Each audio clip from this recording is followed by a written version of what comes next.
Hello Ravi, ನಾನು ರವಿ ಮಾತಾಡ್ತೇನೆ. ಇದೀಗ ಇಲ್ಲಿ ರಿಲೇಟಿವ್ಸ್ ಬರ್ತಿದ್ದೀನಿ. ಯಾಕಂದ್ರೆ ಟ್ರೈನ್ ಬರಬೇಕಾದ್ರೆ ತುಂಬಾ ಲೇಟ್ ಆಯ್ತು. ನೀನು ಹಾಗೆ ತುಂಬಾ ಹೋಗ್ತಾ ಇರ್ಬೋದು.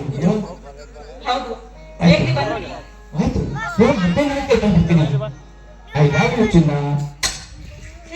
ಇದೀಗ ಫೋನಲ್ಲಿ ಮುಸ್ಕೊಡ್ತಾರಲ್ಲ, ಅವ್ರ ದಾರಿ ಕಾಯ್ತಿರ್ತೀನಿ. ಈಗ ಸ್ಟೇಷನ್ಗೆ ಬಂದಿದ್ದಾರೆ ಅಂದ್ಮೇಲೆ ಒಂದು 5 ನಿಮಿಷದಲ್ಲಿ ಬರ್ತಾರೆ.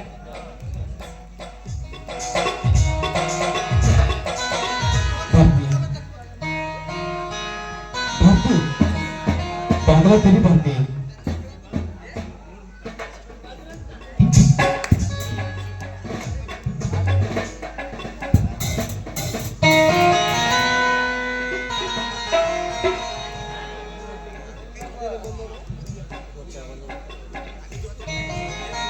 ಚೆನ್ನಾಗಿದೆಯಾ ಭಾರತಿ? ನಾನ್ ಚೆನ್ನಾಗಿದ್ದೀನಿ ರವಿ. ನೀವ್ ಹೇಗಿದ್ದೀರಾ? ನೀವ್ ಯಾರು? ನಾನು ಭಾರತಿ, ನಿನ್ನ ಪ್ರೀತಿ ಗಂಡ ಮಂಜು.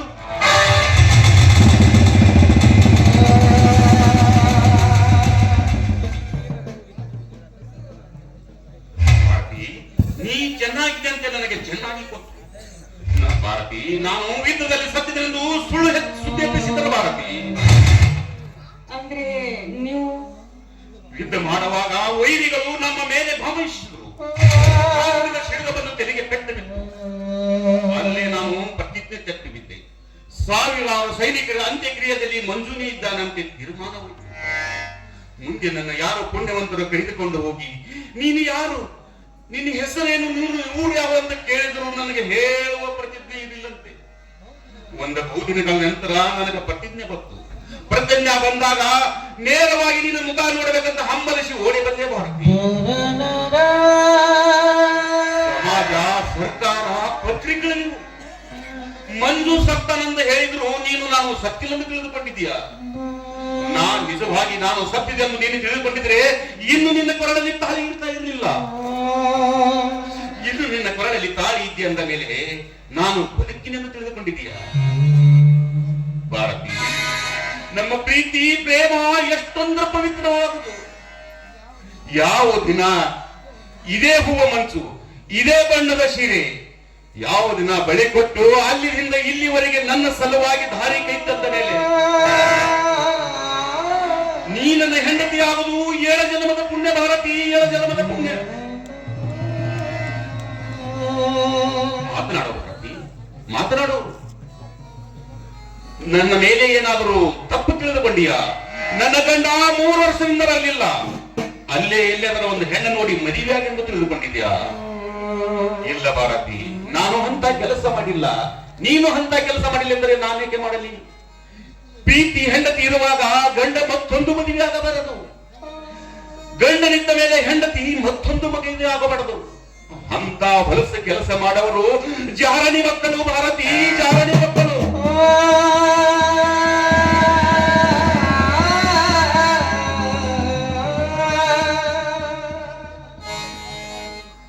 ಭಾರತಿ, ನಾನು ಇಷ್ಟೊಂದು ಮಾತನಾಡ್ತಾ ಇದ್ದೀನಿ, ನೀನು ಮೌನವಾಗಿ ನಿಂತಿರುವಲ್ಲ. ಮಾತನಾಡು ಭಾರತಿ, ಮಾತನಾಡು. ನಾನೇನಂತ ಮಾತಾಡಿ ಯಾಕೆ ನನ್ನ ಮೇಲೆ ಕೋಪವೇ? ನನ್ನ ಮುಟ್ಬೇಡಿ. ರಾಜ್ಯ ಭಾರತಿ, ನಾನು ನಿನ್ನನ್ನು ಮುಟ್ಟಬಾರದ? ಸಾವಿರಾರು ಜನರ ಸನ್ಮುಖದಲ್ಲಿ ಅಗ್ನಿ ಸಾಕ್ಷಿಯಾಗಿ ತಾಳಿ ಕಟ್ಟಿದ ಗಂಡ ನಾನು. ನಿನಗೆ ಮುಟ್ಟುವ ಹಕ್ಕು ನನಗೆಲ್ಲವೇ? ನಾನು ನಿನ್ನ ಗಂಡನಲ್ಲವೇ ಭಾರತಿ? ನಾನು ನಿನ್ನ ಗಂಡನಲ್ಲವೇ? ನಿನ್ನ ಗಂಡ ನೀವು ಹೌದು, ನಿಮ್ಮ ಹೆಂಡತಿ ನಾನಲ್ಲ ಮಂಜು, ನಾನಲ್ಲ.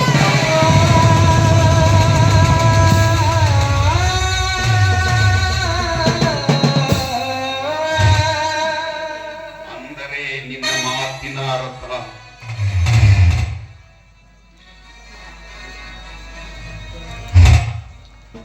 ಮಂಜು, ನೀವೊಂದು ಯುದ್ಧದಲ್ಲಿ ಸತ್ಯ ಅಂತ ಸುದ್ದಿ ಬಂತು. ಊರ ಜನರೆಲ್ಲರೂ ಕೂಗಾಡಿದ್ರು. ಆವಾಗ ನಾನು ಕೆಲವು ದಿನ ವಿಧವೆಯಾಗಿ ಜೀವನ ಸಾಗಿಸಿದೆ.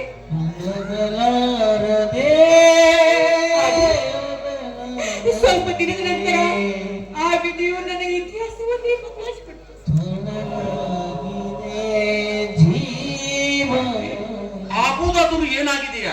ನಾನು ಮರಳಿ ಬಂದಿರಲಿಲ್ಲ, ಅಳುತ್ತಿರಬೇಕೆ? ನೀವು ಯುದ್ಧದಲ್ಲಿ ಸತ್ರಿ ಅಂತ ತಿಳ್ಕೊಂಡು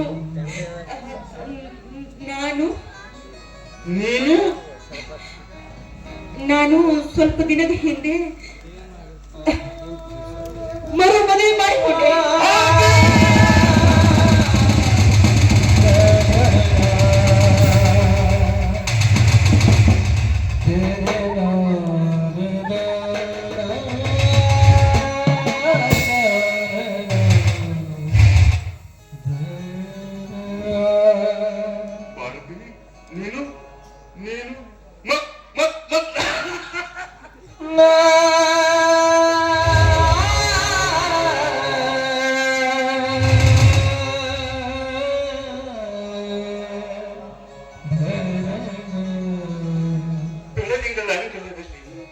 ಚಂದದ ಚುಕುರೆ ಎಲೆಯಲ್ಲಿ ಅಗಿ ಹಚ್ಚಿ, ತುಟ್ಟಿನಲ್ಲಿ ತುಟ್ಟಿಟ್ಟು, ಕಣ್ಣಲ್ಲಿ ಕಣ್ಣಿಟ್ಟು, ಪ್ರೀತಿಯ ಮಾಡಿದ ನಿನ್ನ ಪ್ರಿಯತನ ಮನೆಗೆ ನಿನ್ನಲ್ಲಂದೆ ಹೇಳುವ ನೀನು ಈಗ ಹೇಳುವ ಮಾತು ಮತ್ತೊಂದು ಮಗಳಾರದೆ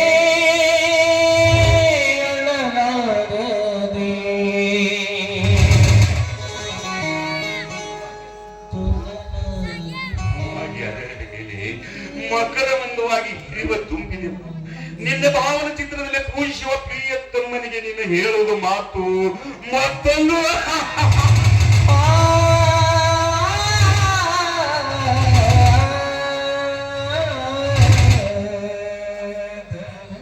ವೀರ ಧೀರ ದೇಶ ಪ್ರೇಮಿ ಎಂದು ಹೊಗಳಿ ಯುದ್ಧದಲ್ಲಿ ರಣರಂಗಕ್ಕೆ ಕಳಿಸಿ ಮರಳಿ ನೀ ಬಂದ ನಿನ್ನ ಗಂಡನಿಗೆ ನೀನು ಹೇಳುವ ಮಾತು ಮತ್ತೊಂದು ಮದುವೆಯಾಗಿದೆ ಅಂತ ಹೇಳ್ತೀಯಲ್ಲ ಭಾರತಿ. ತುಂಬಾ ಸಂತೋಷ ಭಾರತಿ, ತುಂಬಾ ಸಂತೋಷ. ನೀವು ಸತ್ತಿದ್ದು ಸತ್ಯ ಅಂತ ತಿಳ್ಕೊಂಡು ನಾನು ಮತ್ತೊಂದು ಮದುವೆ ಮಾಡಿಕೊಂಡೆ. ಭಾರತಿ, ಜನರು ಏನು ಹೇಳಿದ್ದರು? ಆ ದಿವಸ ಮಂಜು ಸತ್ತು ಅಂತ ಹೇಳಿದ್ದರು. ಆದರೆ ನಾನು ಆವತ್ತು ಸೈಲಿಲ್ಲ. ಇವತ್ತು ಈಗ ನಿನ್ನ ಮಾತು ಕೇಳಿ ಸತ್ತೆ, ಬದುಕಿ ಸತ್ತೆ ಭಾರತಿ.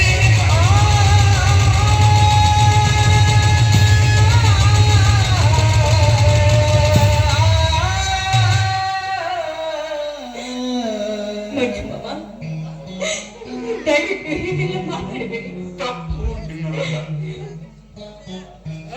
ನನ್ನವರು ನನ್ನ ಹಿತೈಷಿಗಳನ್ನು ನಿನ್ನ ಕೊರಳಿಗೆ ತಾಳಿ ಕಟ್ಟಿದಲ್ಲ, ಅದು ತಪ್ಪು ನನ್ನದು.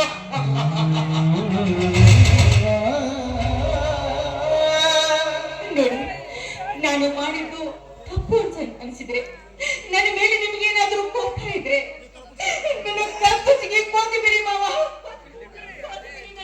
ಕೋತಿ ಬಿಡಿ. ಕುತ್ತಿಗೆ ಹಿಚಕಿ ನಾನು ಯಾವೊಬ್ಬ ಪಾಪಕ್ಕೆ ಗುರಿಯಾಗಲಿ. ಇನ್ನು ನೀನು ಸಂಸಾರ ಮಾಡಬೇಕಾದವಳು, ವಿದ್ಯಾವಂತರು, ಸಮಾಜ ಸುಧಾರಣೆ ಮಾಡಬೇಕಾದವಳು. ನಿನ್ನನ್ನು ಕೊಲೆ ಮಾಡಿದರೆ ನನಗೆ ಯಾವ ಪುಣ್ಯ ಸಿಗಲಾರದು. ಸಂಸಾರ ಮಾಡಲಾರ ಸನ್ಯಾಸಿ ನಾನು. ಹೆಂಡತಿ ಪ್ರೀತಿ ಅರಿಯದ ಪ್ರಶ್ನೆಗಳು. ಆದರೆ ನೀನೇ ನನ್ನನ್ನು ಕೊಲೆ ಮಾಡು, ನಿನಗೆ ಸ್ವರ್ಗಲಾದರೂ ಸಿಗ್ತೈತಿ. ಏಕೆಂದರೆ ಇಬ್ಬರ ಗಂಡದರ ಪ್ರೀತಿಗೆ ಮುತ್ತೈದ ಹೆಂಡತಿ ನೀನು.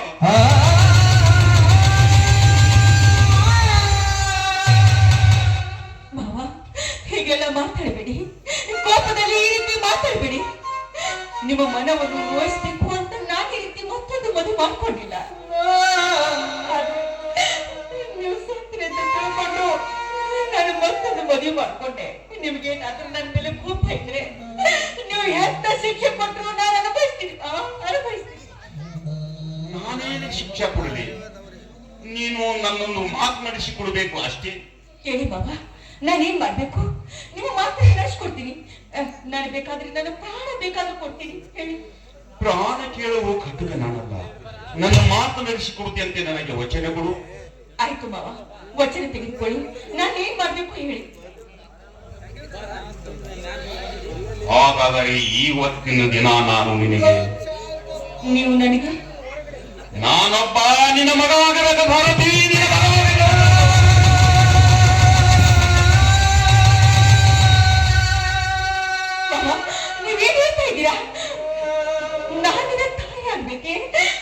ಇಲ್ಲ. ಅನಿವಾರ್ಯ. ಏನು ಮಾಡುವುದು? ನಿನ್ನ ಗಂಡನಾಗಿ ನಿನ್ನ ಮಂದಿಗೆ ಸಂಸಾರ ಮಾಡುವುದು ಪುಣ್ಯ ಅಂತ ಪಡೆದಿಲ್ಲ. ಕನಿಷ್ಠ ಪಕ್ಷಾಗಿ ನಿನ್ನ ಮಗನಾಗಿ ನಿನ್ನ ಪಾದ ಸೇವೆ ಮಾಡಿದರೂ ಪುಣ್ಯ ಅಂತ ಸಿಗ್ತೈತಂತ ಕೇಳಿನಿ ತಾಯಿ. ನನ್ನ ಮಾತು ನಡೆಸಿಕೊಡು ತಾಯಿ, ನಡೆಸಿಕೊಡು.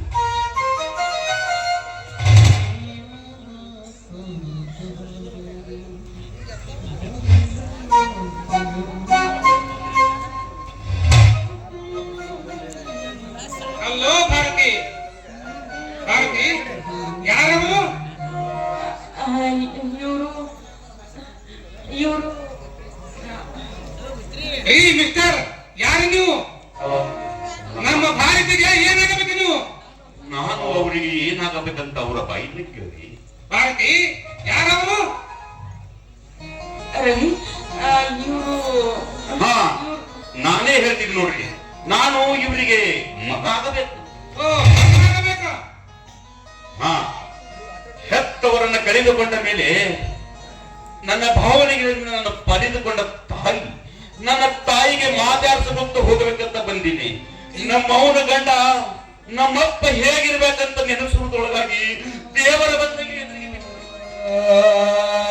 ನನ್ನ ತಾಯಿಗೆ ಯಾವದ ತೊಂದರೆ ಬರಂತ ನೋಡಿಕೊಳ್ಳಲು ಹೋಗರಂತ ನಿಮ್ಮ ಪಾದ ಮುಟ್ಟಿ ಛೇ ಛೇ, ಎಂತ ಮಾತನಾಡಿರಿ? ನಿಮ್ಮ ತಾಯಿಗೆ ಯಾವ ತೊಂದರೆ ಆಗುವಂತೆ ನೋಡಿಕೊಂಡು ಹೋಗುವ ಜವಾಬ್ದಾರಿ ನನಗಿರಲಿ. ಭಾರತಿ, ಇಂಥವನು ನಿನ್ನ ಮಗ ಅಂತ ಹೇಳಿಕೊಳ್ಳಲಿಕ್ಕೆ ನೀವು ಎಷ್ಟು ಜನ್ಮದ ಪುಣ್ಯವನ್ನು ಮಾಡಿರ್ಬೇಕು ಭಾರತಿ, ಎಷ್ಟು ಜನ್ಮದ ಪುಣ್ಯವನ್ನು ಮಾಡಿರ್ಬೇಕು. ಹೌದು, ನಿಮ್ಮ ಮಾತು ನಿಜವಿದೆ. ಇಂಥ ಮಗನನ್ನು ಪಡೆಯಬೇಕಂದ್ರೆ ನಾನು ಪುಣ್ಯ ಮಾಡಿನ್ರಿ, ಪುಣ್ಯ ಮಾಡಿ. ಭಾರತಿ, ಮಗ ಮದುವೆವರೆಗೆ ಬಂದಿದ್ದಾನೆ, ಒಳಗೆ ಕರೆಕೊಂಡು ಹೋಗಿ ಊಟವನ್ನು ಮಾಡಿಸಬಾರದೆ? ಬ್ಯಾಡ್ಯಪ್ಪ, ಈಗ ಹೊಟ್ಟ್ಯಾಗ ಕರಗಲವಂತ ಊಟ ಮಾಡಿ ನಾನು ಮನೆಗೆ ಹೋಗಿ ಕೂತಿದ್ರೆ ಸಾಕು. ಇಬ್ಬರು ಸಂತೋಷವಾಗಿ ಸಂಸಾರ ಮಾಡ್ರಿ ಅಂತ ದೇವರಲ್ಲಿ ಬೇಡಿಕೊಳ್ಳುತ್ತೀನಿ. ಬರ್ತೀನ್ರಿಪ್ಪ, ನೀವು ಇಬ್ಬರು ಸಂತೋಷವಾಗಿ ಸಂಸಾರ ಮಾಡ್ರಿ ಅಂತ.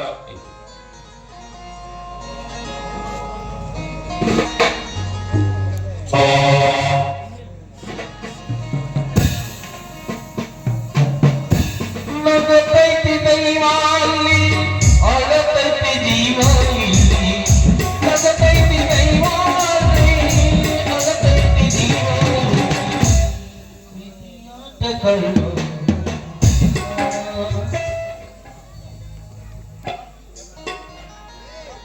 ಭಾರತಿ, ಬೇಗ ಬರಬೇಕಾದವನು ತುಂಬಾ ತಡ ಮಾಡಿ ಬಂದೆ, ನನ್ನನ್ನು ಕ್ಷಮಿಸಿಬಿಡು ಭಾರತಿ. ನೋಡಿ, ಪ್ರವಾಸದಿಂದ ಆಯಾಸಾಗಿ ಬಂದಿದ್ದೀನಿ. ಸ್ವಲ್ಪ ಕೈ ಕಾಲು ಮುಖ ತೊಳ್ಕೊಂಡ್ ಬನ್ನಿ. ಅದು ಎಲ್ಲ ಆಮೇಲೆ. ಮತ್ತೆ ಈಗ ಏನ್ ಬೇಕು? ಪ್ರಯಾಣ ಮಾಡಿ ತುಂಬಾ ಬೇಸರವಾಗಿದೆ. ನಿನ್ನ ಮೊದಲು ಕಡೆಗಿಂದ ಸಾಗದಲ್ಲಿ ಒಂದು ಪ್ರೇಮಿ ಗೀತನಾದರು. ಆಯ್ತು.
ದೇವ್ರೆ, ನನ್ನ ಜೀವನದಲ್ಲಿ ಎಂತಹ ಸತ್ತು ಪರೀಕ್ಷೆ ತಂದೊಡ್ಡಿದೆ ನೀವು.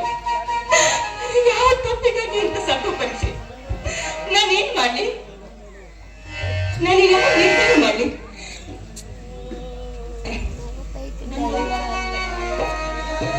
ಆಯ್ತು, ಮಂಜು ಮಾಮ ಯುದ್ಧದಲ್ಲಿ ಸತ್ತಿದ್ದಾರೆ ಅಂತ ಎಲ್ಲ ಹೇಳ್ತಾ ಇದ್ದಾರಲ್ಲ, ಅದೇ ನಿಜ ಅಂತ ತಿಳ್ಕೊಂಡ್ಬಿಡ್ತೀನಿ. ಈಗ ರವಿ ಜೊತೆಗೆ ನಾನು ಮಾಂಗಲ್ಯ ಕಟ್ಸ್ಕೊಂಡಿದ್ದೀನಿ. ಈ ಹಾಲು ಒಬ್ಬರ ಕೈಯಿಂದಲೇ ಹಾಕ್ಬೇಕು. ಅಂದ್ರೆ ಈಗ ರವಿ ಜೊತೆಗೆ ನಾನು ಬಾಳಿ ಬದುಕಬೇಕು. ಹೌದು, ಇದೊಂದೇ ನಿರ್ಧಾರ ಮಾಡ್ತೀನಿ ನಾನೀಗ. ಇದೊಂದೇ ನಿರ್ಧಾರ, ಮಂಜು ಮಾಮನನ್ನು ಪೂರ್ತಿಯಾಗಿ ಮರಿಬೇಕು ನಾನು. ಹೌದು. ರವಿ, ರವಿ,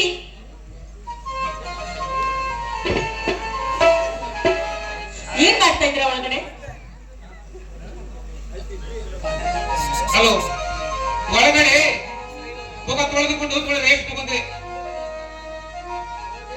ಏನ್ ರವಿ ನೀವು ಇವತ್ತು ನಮ್ಮಿಬ್ಬರ ಪ್ರಥಮ ರಾತ್ರಿ ಅನ್ನೋದು ಗೊತ್ತಿದ್ದು ಒಳಗಡೆ ಹೋಗಿ ಮಲ್ಕೊಂಡಿದ್ರಾ ನೀವು? ಏನ್ ನೀವು ಹೇಗೆ ಮಾಡ್ತಾ ಇದ್ದೀರಾ? ನೋಡು ಭಾರತಿ, ನಾನು ನಿನಗೂ ಒಂದು ವಿಷಯ ಹೇಳದೆ ಮರ್ತೇ ಬಿಟ್ಟೆ. ನಾನು ಬೆಂಗಳೂರಿಂದ ಬರುವ ಮುಂಚೆ ಜ್ವರ ಬರುವ ಸಲುವಾಗಿ ಡಾಕ್ಟರ್ ಹತ್ತಿರ ಹೋಗಿದ್ದೆ.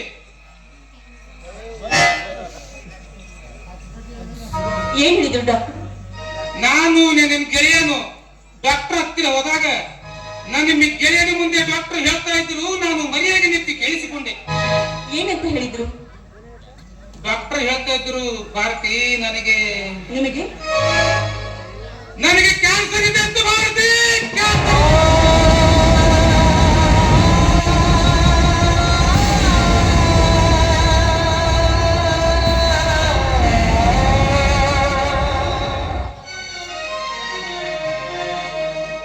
ಕೆಲವು ದಿವಸಗಳ ಮಟ್ಟಿಗೆ ಹೆಣ್ಣಿನ ಸಂಬಂಧದಿಂದ ದೂರಿಡಬೇಕಂತ ಹೇಳಿದ್ದಾರೆ. ನನ್ನ ರೋಗ ವಾಸಿ ಆಗುವವರೆಗೂ ದಯವಿಟ್ಟು ನೀವು ಸಹಕಾರ ನೀಡಬೇಕು.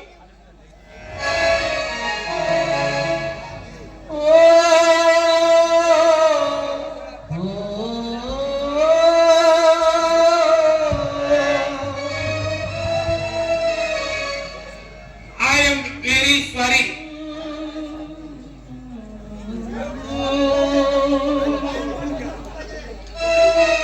ಪ್ರಯಾಣ ಮಾಡಿ ತುಂಬಾ ಸುಸ್ತವಾಗಿದೆ. ನಾನು ಸ್ವಲ್ಪ ರೇಸ್ ತಗೋತೀನಿ.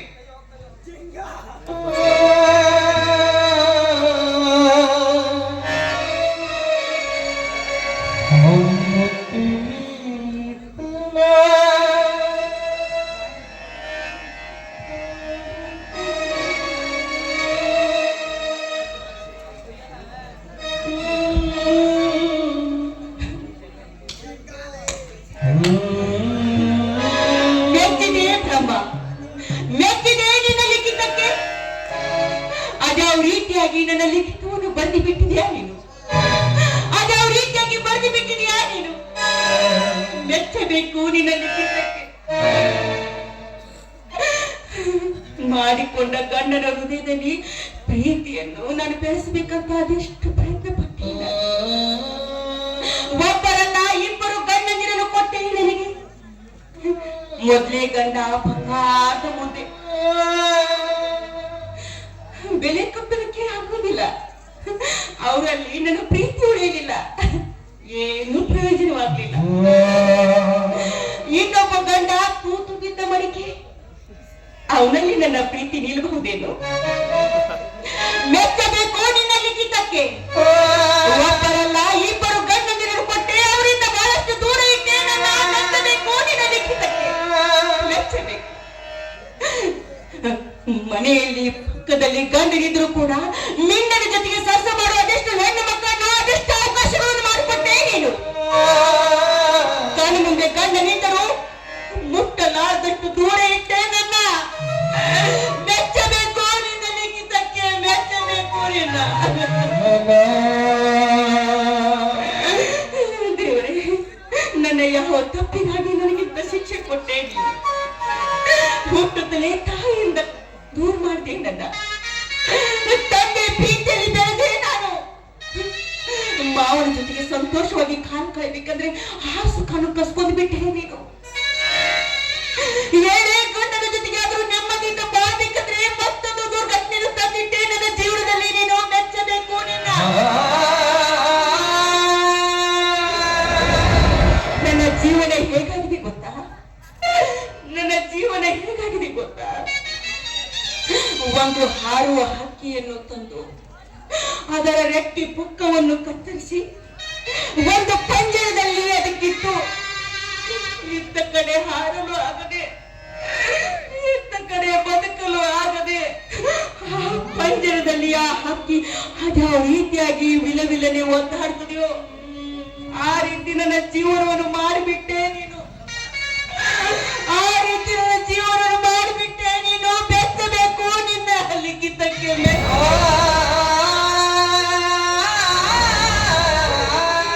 ಅದಕ್ಕಾಗಿ ಬಲ್ಲವರು ಒಂದು ಮಾತನ್ನು ಹೇಳಿದ್ದಾರೆ, ಬ್ರಹ್ಮ ಬರಹ ಬಲ್ಲವರು ಯಾರು ಅಂತ. ಬ್ರಹ್ಮ ಬರಹ ಬಲ್ಲವರು ಯಾರು ಅಂತ. ಬ್ರಹ್ಮ ಬರಹ ಬಲ್ಲವರು ಯಾರು ಅಂತ.